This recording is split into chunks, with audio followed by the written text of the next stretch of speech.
자, 저는 오늘 데살로니가전서 4장 13절에서 18절의 말씀을 가지고 설레는 기다림, 다시 오실 예수님이라는 제목으로 함께 은혜를 나누도록 하겠습니다. 여러분, 혹시 나중에 커서 뭐가 될래? 아니면은 어떤 사람이 될래? 라는 질문을 많이 받아봤을 것입니다. 나는 그런 질문 안 받아봤어요 하는 친구 있어요? 아마 없을 거예요. 중학생 때는 고등학생이 될 준비가 되었는지, 고등학생 때는 진로는 어떻게 정했는지, 이런 질문을 많이 받습니다. 생각해 보니까 저도 여러분들에게 이런 질문들을 많이 던졌던 것 같아요. 예. 학년이 올라가면 올라갈수록 어느 대학이나 직업을 선택할 것인가, 아니면 어디에서 살고 싶은지에 대한 계속 질문을 합니다. 왜냐하면 사람들은 숨을 쉬면서 살아가는 내내 그 다음을 알고 싶어 하기 때문이에요. 내가 어떻게 될까? 아니면 저 사람은 나중에 커서 어떻게 될까? 내일은 어떻게 될까? 항상 궁금해 한다는 거죠. 이런 질문을 지금은 여러분들이 받고 있지만 여러분들이 시간이 지나서 여러분들의 후배들을 보면 여러분들 후배들에게 이런 질문을 할 거라는 거예요. 우리는 하나님처럼 전체 그림을 우리가 알 수는 없어요. 하나님께서는 태초부터 끝날까지 전체적인 그림을 하나님은 알고 계시지만 우리는 그 그림을 볼 수 없기 때문에 궁금해하면서 꿈을 꿀 뿐입니다. 그런데 하나님께서 은혜롭게 우리에게 먼저 살짝 엿보게 해주신 그림이 있어요. 그게 뭐냐면은 예수님이 재림을 하시면 우리가 기다리는 미래가 어떻게 펼쳐질 것인지에 관해서 예수님께서 미리 알려주셨다라는 것입니다. 오늘 우리가 예수님이 다시 오셔서 자기 백성을 죽은 자 가운데서 다시 살리시고 믿지 않는 자들을 심판하시는 것을, 그리고 예수님의 재림이 현재 고난을 이겨낼 소망을 우리에게 주면서 우리를 신실하게 살아갈 수 있도록 격려할 힘을 어떻게 주는지 살펴보도록 하겠습니다. 우리 첫 번째 키워드 한번 큰 목소리로 읽어보도록 하겠습니다. 시작! 우리는 죽은 자의 부활을 믿어. 바울은 데살로니가 성도들에게 거룩하고 순결하고 서로 사랑하고 조용히 자기 일을 하고 자기 손으로 일하기를 힘쓰라고 간절히 권면하면서 데살로니가 전서를 시작을 합니다. 바울은 성도들이 지쳐가고 있음을 알았어요. 교회 공동체가 서로 잘 어우러져 살아야 될 그 필요성을 데살로니가 성도들이 이해하기를 바울이 바랬다라는 것입니다. 바울은 성도들이 지쳐가고 있는 것을 알았기 때문에 이 데살로니가 성도들은 예수님이 어떠한 분이신지, 예수님이 메시아이심을 믿는다라는 이유로 대적들에게 엄청난 박해를 받고 위협적인 상황에 몰려있는 것을 바울이 알고 위로하기를 원했던 거죠. 성도들은 믿음의 핵심에 관해서 아마 데살로니가 교회 성도들은 혼란스러웠을 거예요.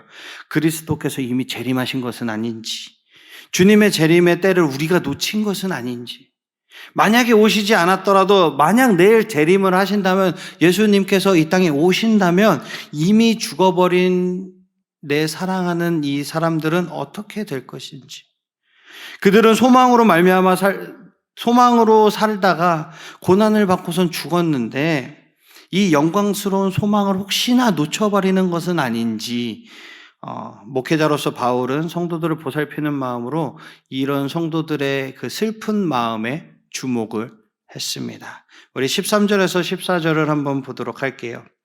형제들아, 자는 자들에 관하여는 너희가 알지 못함을 우리가 원하지 아니하노니 이는 소망 없는 다른 이와 같이 슬퍼하지 않게 하려 함이라. 우리가 예수께서 죽으셨다가 다시 살아나심을 믿을진데 이와 같이 예수 안에서 자는 자들도 하나님이 그와 함께 데리고 오시리라. 아멘. 사도 바울은 4장 1절에서 12절까지의 내용을 데살로니가 교인들이 이미 알고 있다라고 지금 2번이나 이야기하고 있어요. 바울은 그들이 이미 알고 있는 것을 다시 한번 생각나게 하기 위해서, 그러니까 상기시켜주기 위해서 이 편지를 지금 쓰고 있는 거예요. 그런데 13절에서 데살로니가 교회가 몰랐을 법한 주제로 지금 주제를 전환을 하고 있는 것입니다. 바로 그리스도 안에서 죽은 자들이 부활하리라는 소망을 이야기하는 거죠. 이것은 바울에게 신학적인 문제일 뿐만 아니라 매우 실질적인 문제이기도 했습니다. 이미 죽은 성도들에게 무슨 일이 일어나는가에 관한 이런 데살로니가 교인들의 질문과 염려와 오해는 지금을 어떻게 살아야 하는가, 내가 지금 이 땅에서 지금 이 현재 어떻게 살아야 하는가라는 이 문제에 영향을 주기 때문이에요.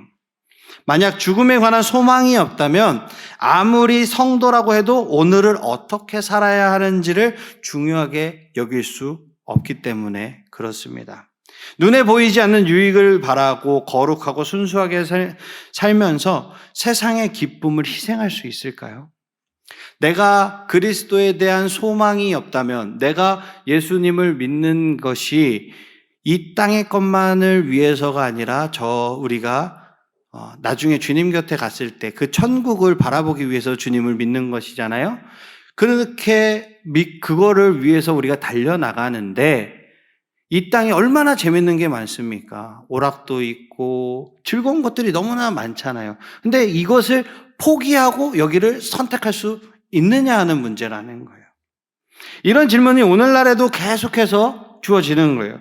문화와 불신자의 변형들을 보면서 나는 이렇게 예수 믿는다고 하면서 힘들게 사는 것 남들이 보기에는 같아 보이지만, 그리고 안 믿는 저 사람들이 나보다도 잘 나가고 세상적인 지위가 높고 흔히 세상적으로 뭐가 있을까요?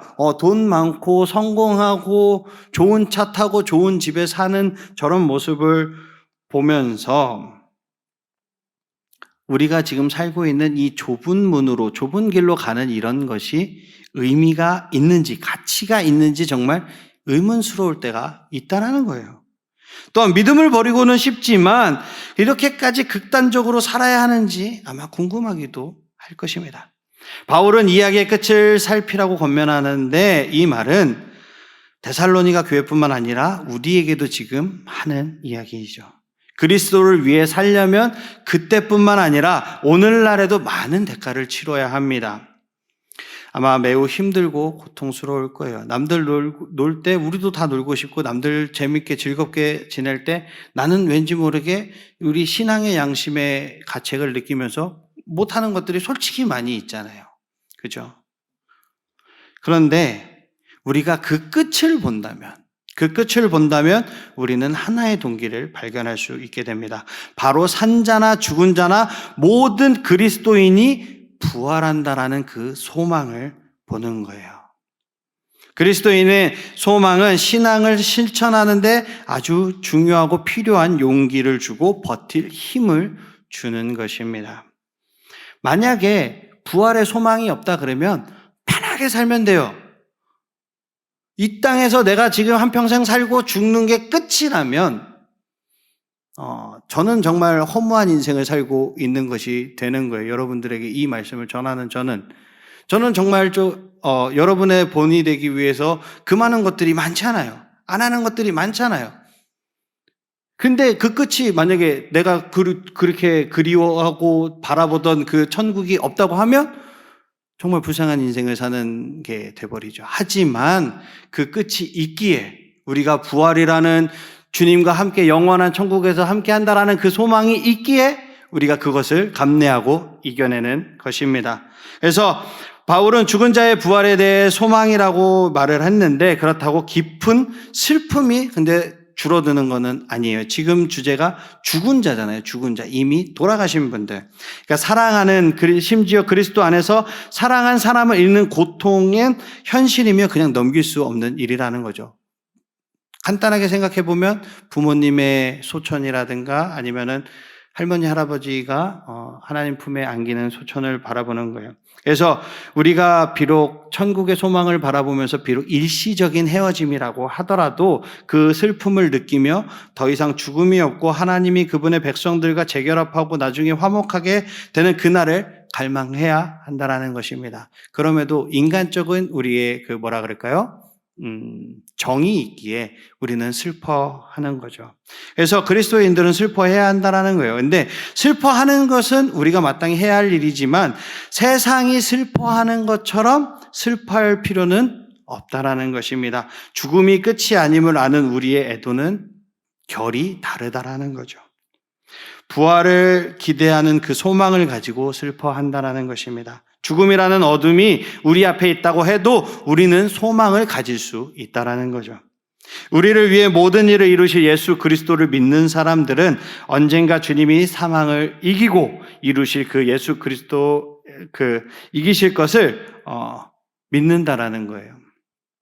이 승리를 확신하는 그리스도인은 슬퍼하면서도 죽음이라는 그 앞에 슬퍼하면서도 희망을 기대할 수 있다라는 것입니다. 이해가 되시나요? 죽음에 대해서? 네. 그러면 우리 두 번째 키워드 한번 보도록 하겠습니다. 두 번째 키워드 큰 목소리로 한번 읽어볼까요? 시작!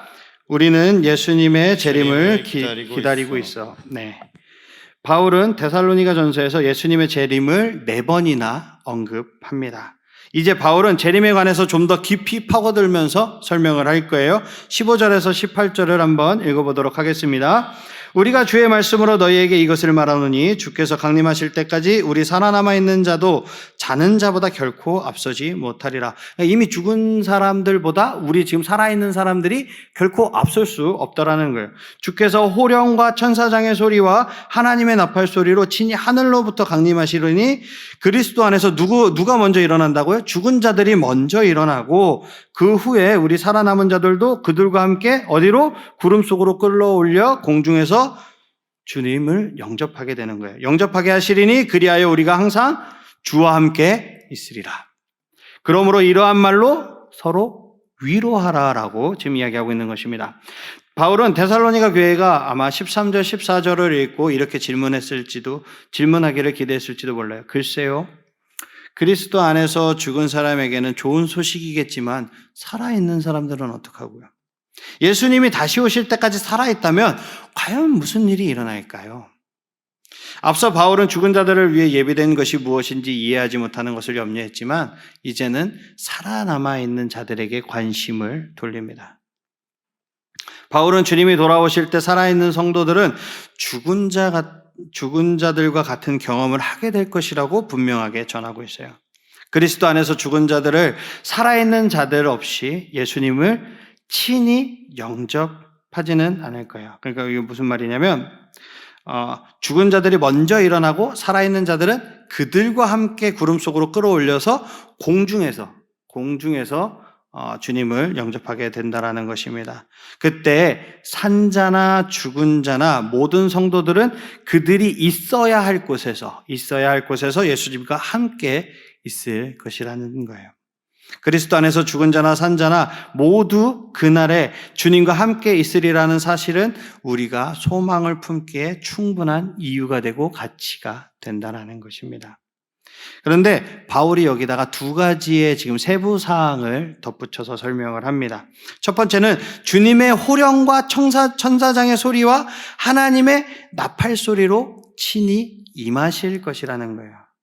이것은 요한계시록의 표현과 비슷한데 그 요한계시록의 관점에서 읽어보면 그날이 어떤 일이 벌어질지 잘 이해할 수 있어요. 그러니까 언젠가는 예수님이 영광 가운데 다시 오셔서 모든 것을 갚아주시고 대적을 없애주실 거예요. 우리를 괴롭히는 것들을 없애주신다라는 거예요. 그날은 위대한 승리의 날이자 축하의 날이 될 것입니다. 죽었든지 살았든지 간에 그날을 고대하면서 우리가 고통과 고난을 견디고 시련을 이겨내서 우리가 우리를 힘들게 하는 배교하는 것들에 맞서서 싸워야 한다라는 거죠. 왜냐하면 승리의 왕이신 예수님께서 어떻게 하신다고요? 다시 우리에게 오실 것이기 때문인 거예요. 그리고 둘째는 예수님이 다시 오실 때는 우리는 그 순간만이 아니라 영원히 예수님과 함께 일어날 것이라는 거예요. 그날부터 영원까지는 우리는 누구와? 주님과 항상 함께 있을 거예요. 우리는 하나님의 임하실 하나님의 임재라고 할까요? 하나님께서 우리에게 임재를 경험하고 있지만 그날에 주님께서 우리에게 오시는 그날에는 더 크고 더 충만하고 더 아름다운 방식으로 주님을 경험하게 될 거라는 거예요. 우리가 예배하고 찬양하고 기도하면서 지금 이 땅에서 주님의 임재를 경험하는 것보다 나중에 주님께서 재림하시는 그날에는 어떻게 더 충만하고 더 아름답고 더 이 황홀한 이렇게 표현이 맞을까요? 황홀한 그 마음으로 주님을 영접하고 맞이하게 될 것이라는 거예요.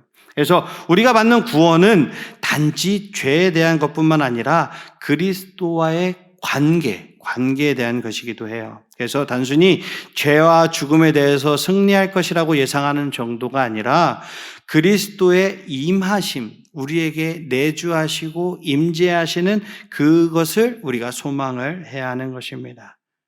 예수님은 우리를 위해 이 땅에 오시고 이 땅에서 우리를 위해 죽으셨지만 예수님은 어떻게 보면 우리가 받아야 되는 그 보상인 거예요. 보상, 천국의 보상. 예수님께서 우리와 함께 하심으로 우리가 상속자가 되었잖아요. 그래서 예수님은 그 큰 상속, 보상의 하나인 것입니다. 그 보상의 실체인 거예요. 언젠가는 우리가 주님과 함께 할 것이고 주님이 우리에게 잘하였다, 착하고 충성된 종아라고 이렇게 주님께서 우리에게 인쳐주시고 말씀해 주실 것입니다. 그래서 우리는 날마다 그리스도를 위해 견디며 신실하게 살아가야 하는 것이고 살아갈 수 있는 것입니다. 자꾸 요새 이렇게 발음이 세죠. 저는 아프지도 않았는데 이렇게 발음이 세나 모르겠어요. 벌써부터 발음이 세면 안 되는데. 자, 우리 세 번째 키워드 한번 보도록 하겠습니다. 세 번째 키워드 큰 목소리로 한번 읽어볼까요? 시작! 최후의 심판, 우리는 두렵지 않아. 바울은 얕은 믿음에서는 깊은 믿음으로 들어가야 함을 알았어요. 이게 얕은 데에만 우리가 계속 있어서는 안 되기 때문에 깊은 믿음으로 들어가기를 원했습니다. 그래서 그리스도 안에서 죽은 사람에게 어떤 일이 일어나는지, 예수님이 다시 오시면 어떤 일이 벌어지는지를 깨닫게 하려고 힘을 아주 씁니다. 그러나 이제는 그날에 믿지 않는 자에게 무슨 일이 벌어질지를 다루기 위해서 이 이야기를 다시 한 번 더 전환을 하는 거죠. 우리 5장 1절부터 11절을 교독으로 한번 읽어보도록 하겠습니다. 형제들아, 때와 시기에 관하여는 너희에게 쓸 것이 없음은 주의 날이 밤에 도둑같이 이를 줄을 너희 자신이 자세히 알기 때문이라. 그들이 평안하다 안전하다 할 그때 임신한 여자에게 해산의 고통이 이름과 같이 멸망이 갑자기 그들에게 이르리니 결코 피하지 못하리라. 형제들아, 너희는 어둠에 있지 아니하매 그날이 도둑같이 너희에게 임하지 못하리니. 너희는 다 빛의 아들이요 낯의 아들이라. 우리가 밤이나 어둠에 속하지 아니하나니. 그러므로 우리는 다른 이들과 같이 자지 말고 오직 깨어 정신을 차릴지라. 자는 자들은 밤에 자고 취하는 자들은 밤에 취하되. 우리는 낮에 속하였으니 정신을 차리고 믿음과 사랑의 호심경을 붙이고 구원의 소망의 투구를 쓰자. 하나님이 우리를 세우심은 노하심에 이르게 하심이 아니요 오직 우리 주 예수 그리스도로 말미암아 구원을 받게 하심이라. 예수께서 우리를 위하여 죽으사 우리로 하여금 깨어있든지 자든지 자기와 함께 살게 하려 하셨느니라. 우리 11절 다 같이 읽어볼게요. 그러므로 피차 권면하고 서로 덕을 세우기를 너희가 하는 것 같이 하라. 아멘. 여기서 도둑같이 임한다라는 것은 도둑이 들듯이 예수님이 예기치 않은 그때에 오실 것이라는 의미예요. 알 수 없을 때 갑작스럽게 임하신다라는 거예요. 너무나 갑작스러워서 세상은 멸망이 오기도 전에 평화와 안전을 선포해 버린다라는 거예요. 바울이 깨어서 경계하며 정신을 차려야 한다라고 지금 전하고 있습니다. 예수님의 재림을 향한 소망이 오늘을 신실하게 살아갈 동기가 되는 거예요. 힘과 용기가 되는 거예요. 예수님은 다시 오셨을 때 우리가 허점을 보이거나 어리석은 모습으로 사는 것을 바라지 않으신다라는 거죠. 또한 잠에 빠져 있거나 하나님이 주신 사명을 게을리하는 것도 예수님은 바라지 않으실 것입니다. 그 사명은 믿지 않는 세상이 아직 시간이 있을 때 회개하고 하나님의 은혜와 자비를 경험하도록 그들에게 우리가 복음을 전해주는 것입니다. 그게 우리의 사명이라는 거예요. 예수님이 언제 재림하실지 모른다고 해서 준비할 수 없는 것이 아니에요.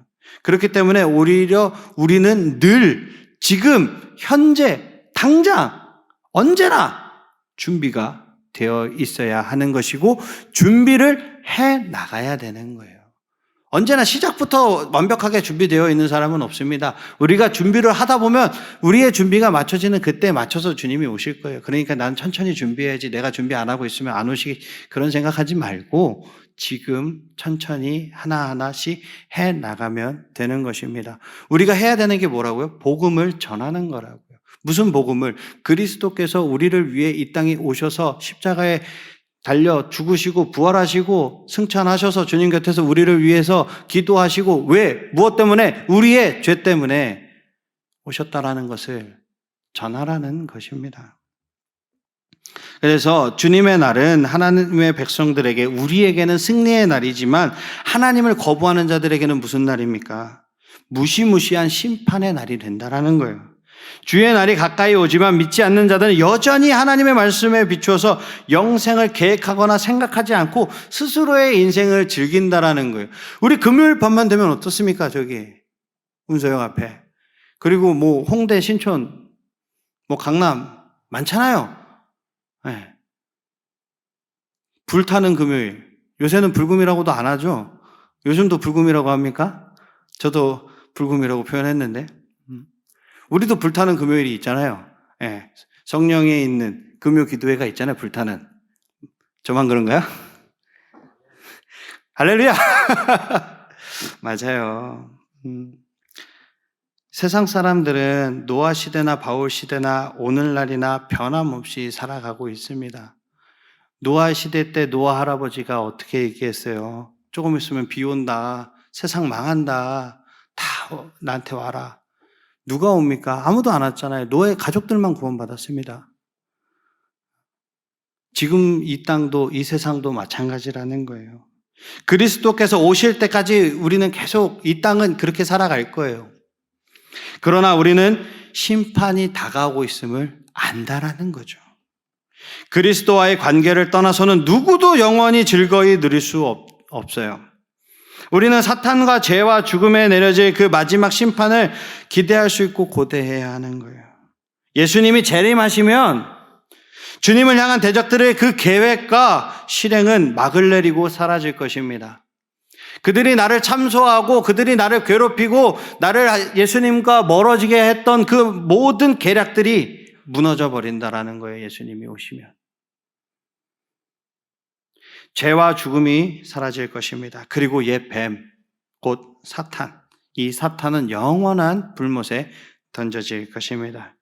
그날에 만물이 하나님 앞에 바로 서고 만물이 하나님의 영광 앞에 온 땅이 드러날 것입니다.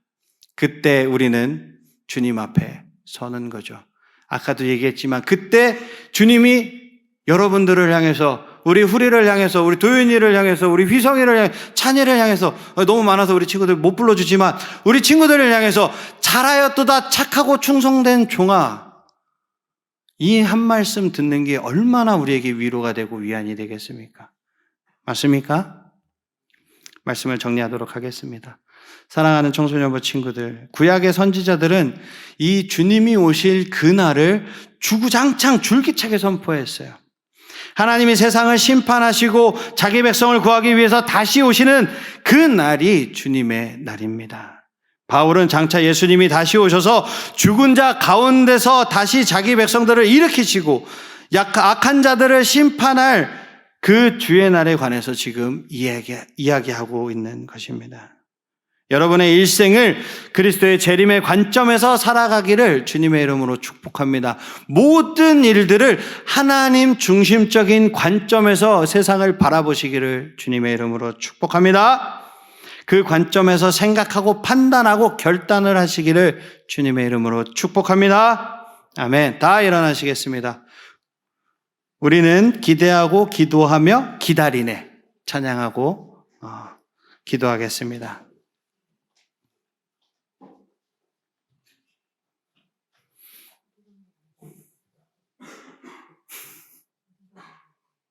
네, 첫 번째 줄부터 전주해 주시면 돼요.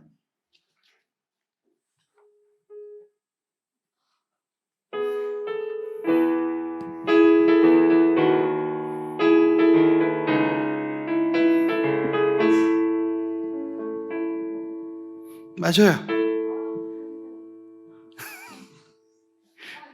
네, 우리 메인 반주자님이 잠깐 자리를 비우셔가지고.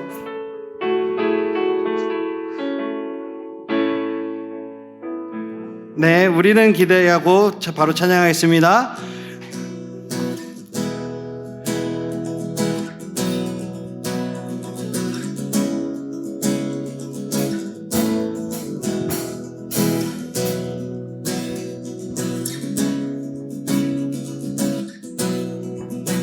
네, 우리는 기대하고 기도하며 기다리네. 주께서 이 땅 고치실 것을 우리는 기대하고 기도하며 기다리네. 주 예수 이름 높이 서리라. 담대하라 담대하라 감사하라 기뻐하라 송축하라 만유보다 크신 하나님 그 약속 능히 지키시리라. 그 약속 능히 지키시. 우리는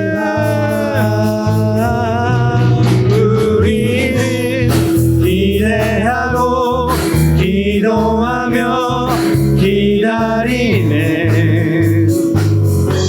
주께서 이 땅 고치실 것을 우리는 기대하고 기도하며 기다리네.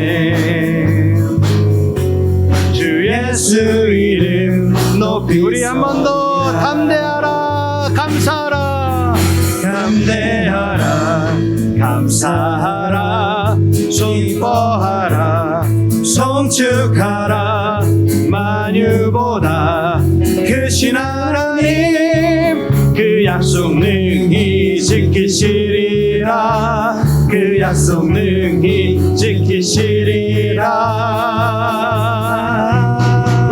우리는 기대하고 기도하며 기다리네. 주께서 이 땅 고치실 것을 우리는 기대하고 기도하며 기다리네. 주 예수 이름 높이 서리라.